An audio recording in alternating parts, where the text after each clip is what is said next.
Attahiyyaata erga xumuran booda du'aa'ii fi zikrii maal jedhutu jedhama. Xumura attahiyyaata yookaan tashahudaa irratti zikriilee fi du'aa'iin jedhaman maal fa'aadha?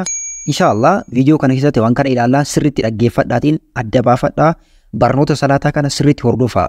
YouTube kana subscribe godhaatiin barnoota diinii keessan sirriitti hubadhaa, baradhaa, qayyabadhaa.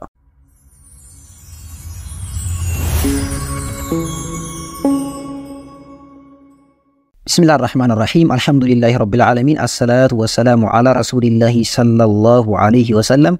دعائي التحيات بودا التحيات وكان تشهودا غرت أمورا إرتي دعائي كم فاتو كدتما. دعائي التحيات بودا كان ياو التحيات غرت أمورا وكان تشهودا غرت أمورا إرتي دعائي لي دركما تاني في سنة تان كان جالتما تان كان غرغرات تجرا كسنة إيكامي كدركما تإيكامي كجر إن شاء الله وجيني لله دركما كان تأي akkuma beekamaa ta'e Nabi Muhammad sallallahu alaihi wasallam irratti salawaata buusuun arkaana salaataa 14 keessaa isa tokko jechuu ulamaa'ii garii biratti. Akkasii inni dirqamaa jechuu. Sunnaa ka ta'e ammoo kami? Sunnaa jaalatamaa ka ta'e jumhuura ulamaa'ii yookaan hedduu ulamaa'ii biratti maganfachuu akkamitti maganfatan ka jedhu inshaallah wajjin ilaallaa. Maganfachuun sunnaa sirriitti jaalatamaadha. Ulamaa'iin gariin dirqamaa waajibaa dalaguu qabamaa jedhanii as ol jechuu qabnaa jechuu. Akkasuma du'aa'ii garagaraa ofii keenyaaf kadhachuudha. Du'aa'ilee ciccimaa nabiyyiin keenya sallallahu alaihi wasallam nu barsiisantu jiru. Du'aa'ilee kanneen ofii keenyaaf kadhatuun barbaachisaadha, sirriitti jaalatamaadha jechuudha. Nabi Muhammad irratti salawaata buusuun akkuma amma dubbanne maali? Arkaana salaataa 14 keessaa isa tokkodha. Kuuwwan ammoo ulamaa'ii garii biratti maalidha? Sunnaadha jechuudha.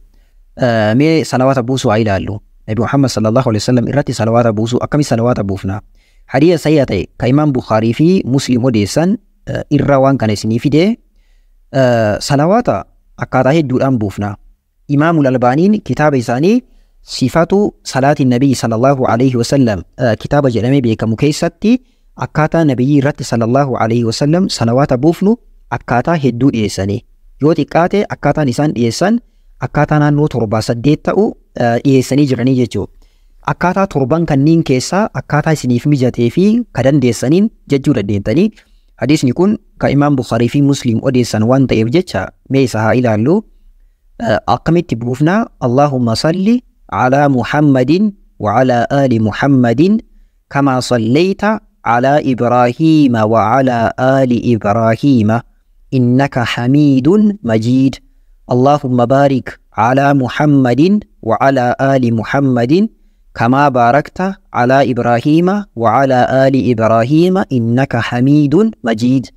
الرسول في ديبئة اللهم صل على محمد وعلى آل محمد كما صليت على إبراهيم وعلى آل إبراهيم إنك حميد مجيد. اللهم بارك على محمد وعلى آل محمد كما باركت على إبراهيم وعلى آل إبراهيم إنك حميد مجيد. أكاتا كان الصلوات بوفنا جتشو yeroo kan buufnaa erga attahiyyaata xumurree booda abduhu wa rasuluhu erga jenne booda kana jennaa jechuudha. Ittaansuudhaan maganfannaadha. Maganfannaa kana akkuma jalqaba irratti isiniif dubbadhe ulamaa'ii garii biratti waajibaa dirqama, ulamaa'iin gariin ammoo maal jedhanii jumhurri ulamaa'iidha sunnaadha jedhanii akkaataa kanaan maganfannaa jechuudha. Hadiisni sahiha Imaam Abi Daawudtu odeessee jechuudha.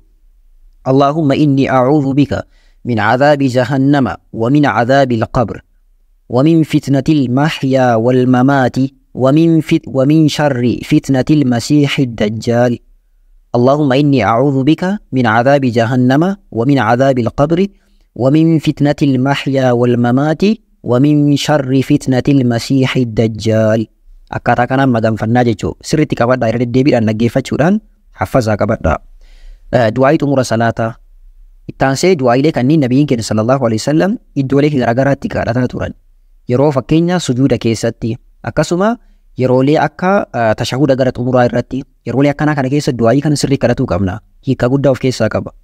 Hadiisni hadiisa sahihaa Imaam Bukhaarii fi Imaam Muslimtu odeessee maal jedhanii nabiyyiin sallallahu alaihi wasallam Allahumma inni zalamtu nafsi zulman kathiira ولا يغفر الذنوب إلا أنت فاغفر لي مغفرة من عندك وارحمني إنك أنت الغفور الرحيم. اللهم إني ظلمت نفسي ظلما كثيرا ولا يغفر الذنوب إلا أنت فاغفر لي مغفرة من عندك وارحمني إنك أنت الغفور الرحيم. إيكان سامل جتولا يا الله إني ظلمت نفسي أني لبوك يميد أجرا ظلما كثيرا ميت هدو لبوك يميد هدو ميد أجرا يا ربي كيا ولا يغفر الذنوب إلا أنت شبو أني دلقيت لبوك يميد إن كان كأرارب هنجرو سمالي فاغفر لي مغفرة من عندك ناف أرارم سبيراتين أرارم سبيراتين يا ربي ناف أرارمي وارحمني رحمة ناف قولي إنك أتي أنت الغفور الرحيم أتي غفور أرارم هذا رحيم رحمة قول جيتشو لأي كارثة دعاء لما فاني دعاء كان اللي إمام مسلم تو هذه كتاب إساني صحيح مسلم كيسة تو إساني هذه صحيحة نبي ما جراني كذا توراني اللهم اغفر لي ما قدمت وما أخرت وما أسررت وما أعلنت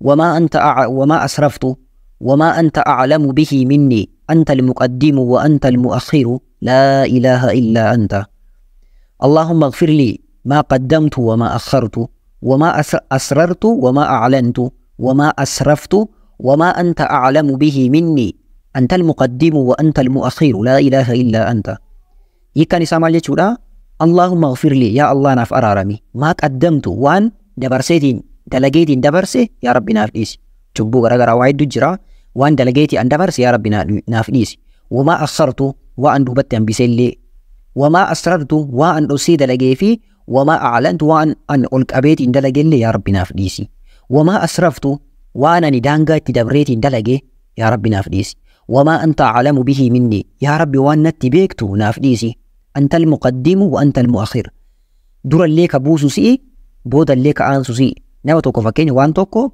كدورتا تشباسو ربي كبودت الله أسيسا ديبسو الله يلاجي ربي كينيا لا إله إلا أنت هغان قبرما سيمالي هنجرو يا ربي كي يكنافو ناف أرارمي جيجو أكاسي دعاي لين كنين دعاي تيشي مادا أكاسي نتين ديران نفجديتين كان دي سيمالي دعاي هدو تجرا دعاي قوتو يسار قاتشو دافي دعاي قدان كان نبي محمد صلى الله عليه وسلم كأتشا تران كجدو يوتيوبي كي يرى سيناتين ني أرغاتو سارچ قدان أمين أرغاتين مو كومنتي راتي ناف إرغي ناف جداتين نابرسا دعاي لكنين تو ترتيب أماني سنين إيسي كانان صلاة كيستي كالتمو هندا غاتينا سرتي كالتا دعاي برولي تدابلاتين كالتا سنين جدا برنوتا ديني كيساني سرتي براتا سرتي وباتا برنون ديني أدرك أما براتشون haala bareedaa amma barattan kanaan barnoota diinii barachuudhaa fi yuutuubii mujaahid fillah jedhu sabskraayib gochuudhaan tiiktookii mujaahid fillah 2 jedhu fooloo gochuudhaan akkasuma telegiraamii irratti abduu islaam apologist ka jedhu kana barreeffama sirriitti akkana barreessitanii yoo sarchi gootan